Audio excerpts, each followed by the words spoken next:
Assalamualaikum warahmatullahi wabarakatuh. Selamat pagi barisan panel hakim yang sentiasa amanah dan saksama, guru-guru dan rakan-rakan budiman. Pergi sekolah naik kereta, kereta atuk berwarna biru. Izinkan saya sampaikan cerita. Cerita bertajuk Maafkan Saya, Cikgu.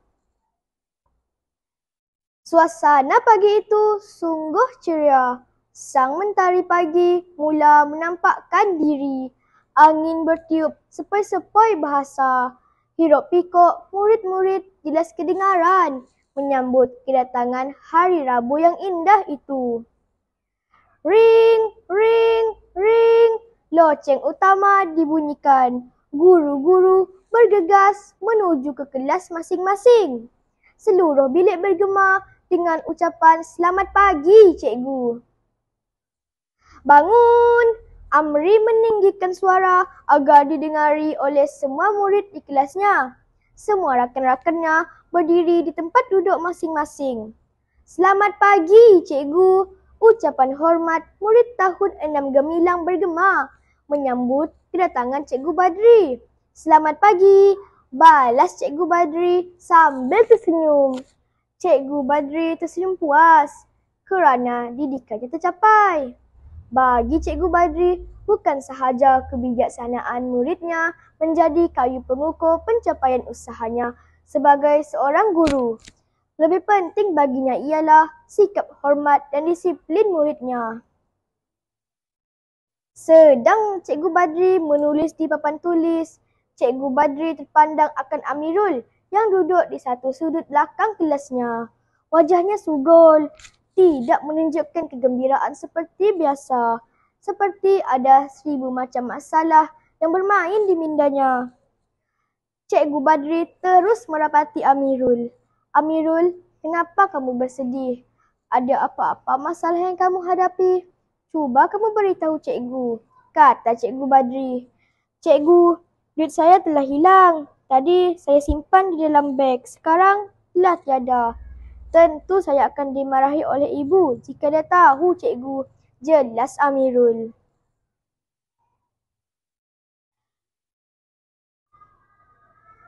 Mendengar perkabaran itu, semua murid berpandangan antara satu sama lain.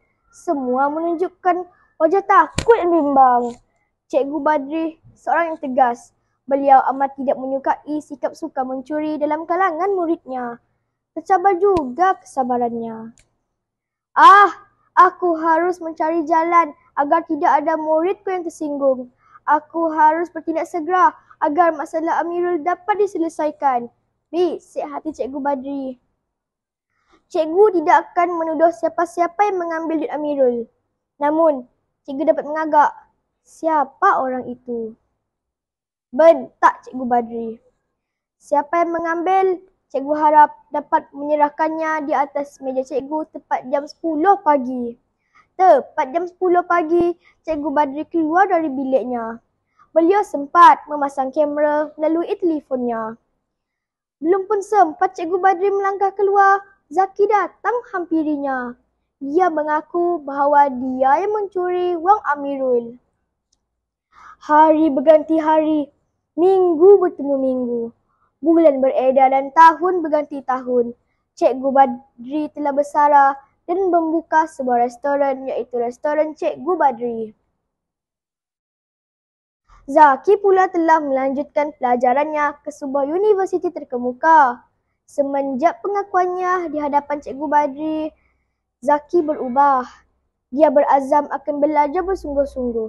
Dia sedar kemiskinan keluarga tidak dapat dia tasi dengan mencuri.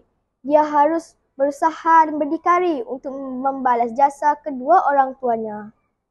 Berkat usahanya, Zaki telah berjaya menjawat jawatan pengurus di sebuah bank terkemuka. Semasa rehat dari kerja, Zaki membelik-belik telefonnya. Terlihat olehnya sebuah restoran viral, iaitu restoran Cikgu Badri.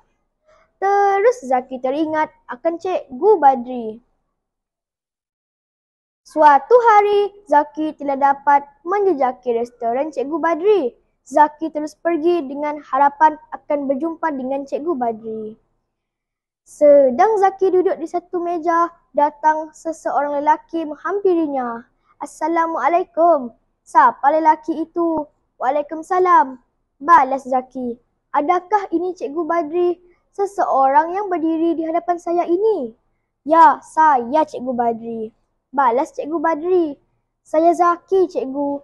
Murid yang Cikgu tangkap kerana mencuri wang Amirul dulu. Maafkan saya, Cikgu. Saya fikir Cikgu akan marahkan saya dan memberitahu rakan-rakan yang lain. Tapi Cikgu tidak berbuat demikian. Sungguh mulia hati Cikgu.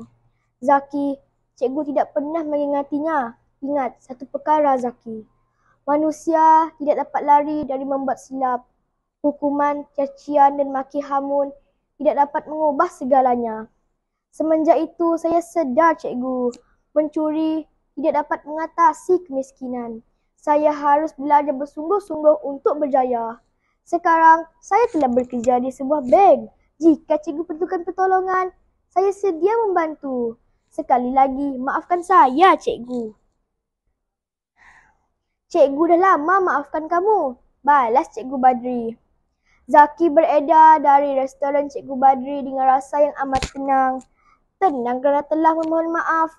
Tenang kerana telah membuktikan kepada cikgunya bahawa murid yang nakal dan miskin yang dididiknya telah berjaya. Sekian, terima kasih. Pengajaran cerita pertama, sebagai seorang pelajar, kita haruslah belajar bersungguh-sungguh. Kesusahan dan kemiskinan bukan alasan untuk mencapai impian.